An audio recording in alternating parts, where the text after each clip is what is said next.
Okay, so let's do a quick rundown of a few budget options that you can do if you're just starting out or you know that you really don't have a lot of money to spend. So, in terms of a camera, obviously you could use a phone, which is free, but alternatively, you could get a very cheap old DSLR.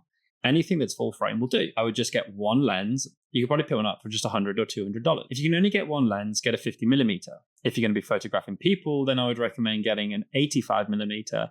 And if you're going to be working in the studio, maybe get from products, I'd recommend getting something like a 90 to 135mm. That isn't a zoom lens, that's just any particular prime lens within that range. Or if you're going to be doing lots of outdoors work, architectural potentially, or you're an outdoors event, wedding photographer, I'd be looking at a 35mm.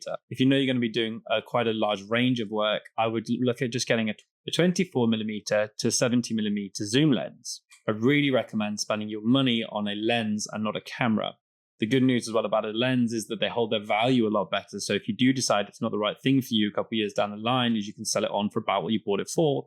Cameras are quick to become worthless. When it comes to lighting equipment, you might be able to just get away at the start with using some normal domestic lamps.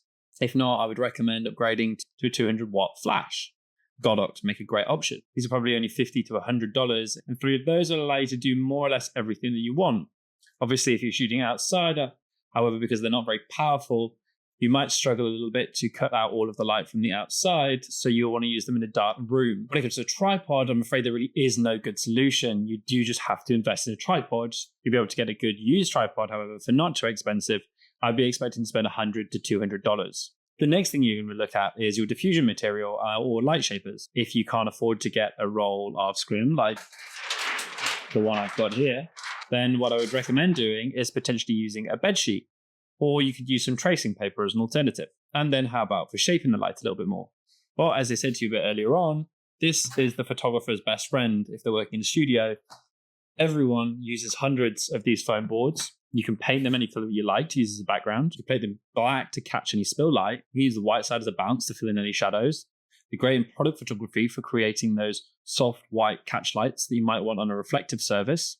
And you can even attach something like tinfoil or golden tinfoil, and you can create a hard reflector. And that covers more or less everything for budget-friendly options for beginners.